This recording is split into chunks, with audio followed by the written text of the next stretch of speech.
Baik, terima kasih atas kesempatannya. Di sini kami dari kelompok 1 akan mempresentasikan tentang final project dari mata kuliah Teknologi Web. Sebelumnya, perkenalkan anggota dari kelompok 1 yaitu dengan saya sendiri, Devani Sofia dengan NIM akhir 061, Komotio dengan NIM akhir 049, Made Handura dengan NIM akhir 062, dan Pugustiono dengan NIM akhir 081. Nah, di sini jadi kami sudah menganalisis kebutuhan pengguna yaitu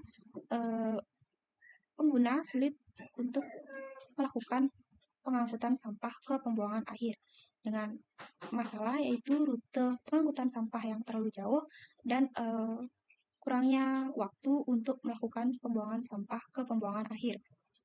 Nah, untuk mengatasi masalah tersebut, kami membuat website dengan nama website sampah kita. Pada website sampah kita, kami berencana memiliki 3 layanan untuk melakukan pengangkutan sampah. 3 layanan ini memiliki spesifikasi yang berbeda, yaitu dari armada yang dipakai dan juga armada yang dipakai, jadwal, dan juga harga. Sekian penjelasan dari saya. Selanjutnya, kepada tahapan pengembangan akan dilanjutkan oleh rekan saya. Nah, sebelumnya perkenalkan, nama saya Handura dengan NIM 062. Jadi di sini saya akan menjelaskan tahapan pengembangan dari website sampah kita ini. Nah, tahapan pengembangan yang pertama itu kami sekelompok membuat user flow untuk menentukan flow dari user. Kemudian kami merancang database yang dapat dilihat seperti berikut. Nah, di database ini kami memiliki 8 buah tabel. Yang pertama ada tabel user yang terhubung atau berrelasi dengan tabel pelanggan. Kemudian ada tabel metode pembayaran, paket, jadwal, dan pelanggan yang terhubung dengan tabel pemesanan. Kemudian ada, mohon maaf sebelumnya, metode pembayaran di sini terhubung dengan tabel pembayaran. Kemudian ada tabel pemesanan di sini juga terhubung dengan tabel pembayaran. Nah, dan status pembayaran di sini mengambil ID dari pembayaran sebagai struk untuk status pembayaran. Jadi sekian mengenai rancangan database. Kemudian setelah merancang database, kami melakukan program mengenai front end dan back end-nya. Nah, setelah melakukan program tersebut, kami melakukan hosting terhadap website yang jadi setelah diprogram. Nah, kami melakukan hosting web pada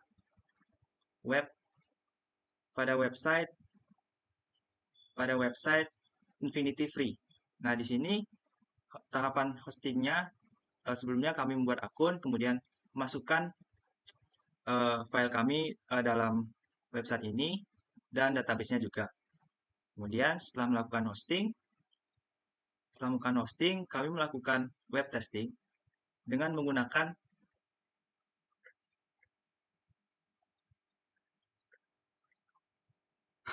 Performa Google Chrome. yang bisa di-cut.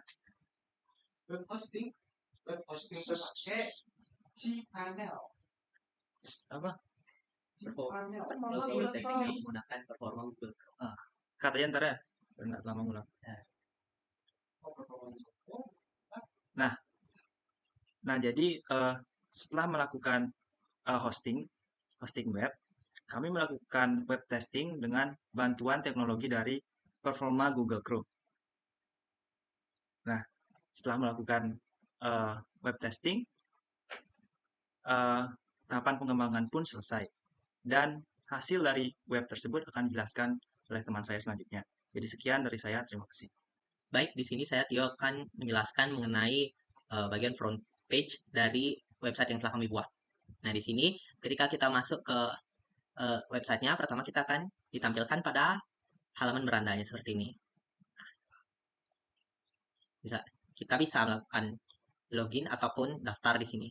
Karena saya telah memiliki akun, jadi saya akan login saja di sini.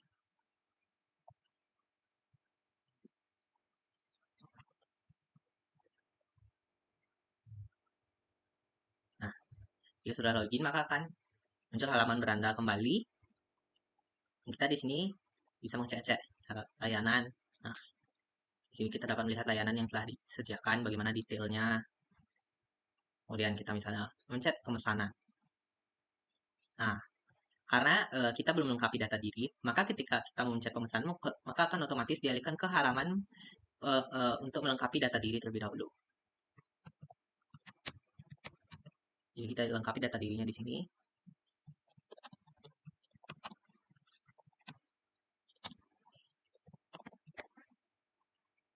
Ini kita di sini kita menggunakan API dari Leaflet untuk menentukan pinpoint dari alamat yang kita ingin cari untuk menentukan rumah dari usernya. Misal saya anggap di sini adalah Jalan Pulau Seribu. Nah, kita simpan profil. Maka sudah tersimpan data diri kita. Kita bisa lihat di halaman profil. Nah, terlihat nama, nomor telepon, dan alamat serta lokasi spesifik dari alamat yang telah kita masukkan tadi. Nah, kemudian karena sudah memasukkan data diri, kita bisa melakukan pemesanan. Nah, di sini kan sudah terlihat data diri kita dimasukkan secara otomatis. Di sini kita dapat memilih paket yang akan kita pesan dan yang kita langgankan. Nah, misalnya saya pilih bisnis, nah muncul di sini paket bisnis seperti ini. Dan kemudian ada keterangan harganya. Nah, kita di sini bisa memilih metode pembayarannya. Di sini saya akan menggunakan Dana. Kemudian ketika menekan tombol, maka di sini kita sudah berlangganan. Bisa kita pastikan dengan mengecek jadwal. Nah, dapat terlihat di sini karena kita memesan pada tanggal 5 Januari. Nah, maka tanggal pengangkutannya adalah setelah tanggal 5 Januari. Itu di hari Senin dan hari Kamis karena kita memilih paket bisnis yang mana 2 kali dalam seminggunya. Selama 1 bulan ke depan. Jadi hingga sebelum 5 Februari. Nah, karena tanggal 1 hari Kamis, Kamisnya yang terakhir. Kemudian di bawahnya juga kita bisa melihat informasi langganannya, yaitu kita berlangganan paket bisnis. Dan juga di sebelahnya adalah tombol untuk berhenti berlangganan. Nah, di sini kita dapat jika ingin berhenti berlangganan dapat menekan tombol ini. Nah, kemudian juga jika kita sudah berlangganan dan kita memencet tombol pemesanan lagi, maka kita akan ditampilkan halaman seperti ini yang menandakan bahwa Anda telah berlangganan sampah kita. Jadi jika ingin melakukan langganan kembali, kita dapat menekan tombol berhenti berlangganan ini. Sekian penjelasan dari saya. Terima kasih. Baik, di sini saya Pugus Dono akan melanjutkan presentasi dari rekan saya. Di sini saya bertugas pada bagian backpack dan juga database. Nah, saya akan menjelaskan pada bagian backpack terlebih dahulu. Nah, di sini terdapat 5 fitur yang ada pada backpack. Yang pertama tombol home, fitur paket, kemudian fitur pembayaran, fitur pemesanan, dan fitur pelanggan. Nah, pada fitur home ini merupakan halaman pertama yang diakses oleh admin ketika admin baru login. Nah, kemudian ada fitur yang kedua, yaitu pada fitur paket. Pada fitur paket ini berisi mengenai data-data paket yang akan ditampilkan pada bagian front page, yang dimana data paket ini hanya admin yang dapat memodifikasinya. Nah, kemudian pada bagian fitur pembayaran, terdapat data-data pembayaran yang dilakukan oleh user atau pelanggan, yang dimana data pembayaran itu masuk ke dalam backpack admin. Nah, kemudian ada fitur pemesanan. Nah, pada fitur pemesanan ini berisi mengenai data-data pemesanan yang dilakukan oleh pelanggan. Di sini terdapat ID pelanggannya, ID paket, kemudian tanggal dia memesan, kemudian ada status pemesanan, dan ada kadaluarsa paket yang dihitung dari 30 hari setelah pemesanan. Di sini ada admin dapat mengedit dari pemesanan tersebut dan admin dapat menghapus pemesanan yang telah dipesan oleh user. Nah, kemudian ada data pelanggan. Data pelanggan ini merupakan data-data atau user yang telah berlangganan pada halaman front page yang kemudian akan didata oleh admin yang berisi informasi-informasi pribadi dari pelanggan tersebut. Dan admin dapat mengedit maupun menghapus data pelanggan tersebut. Baik, sekian penjelasan dari kami mengenai project final UAS sampah kita. Saya mewakili anggota kelompok saya ucapkan terima kasih.